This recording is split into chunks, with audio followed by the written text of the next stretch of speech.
धन्यवाद सभापति महोदय, आपने मुझे पहली बार अपनी बात इस सदन में रखने का मौका दिया। इसलिए सबसे पहले मैं अपने क्षेत्र की ऐसी समस्या सदन में रखना चाहूँगी जिसका सरोकार जन जन से है।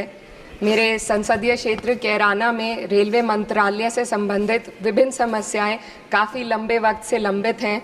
इनका पूरा कराया जाना आम जनता की सुविधा के लिए बहुत आवश्यक है।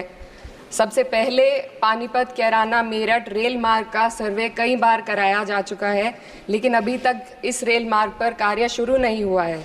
हरियाणा और उत्तर प्रदेश को जोड़ने वाला ये बेहद आवश्यक रेल मार्ग है। इस रेलवे लाइन के बनने से हरियाणा और उत्तर प्रदेश के सीधे जुड़ जाने से क्षेत्र को बहुत लाभ होगा।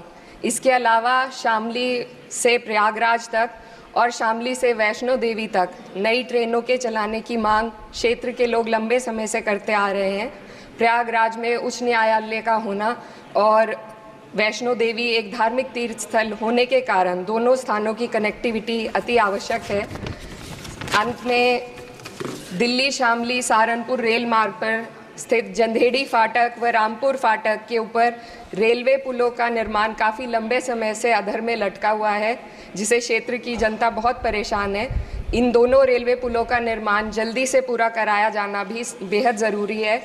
तो अध्यक्ष जी, आपके माध्यम से मैं माननीय रेल मंत्री जी से अनुरोध करूंगी कि कैराना संसदीय क्षेत्र की इन रेल मांगों का संज्ञान लेकर जल्द से जल्द निस्तारण कराने की कृपा करें। धन्यवाद।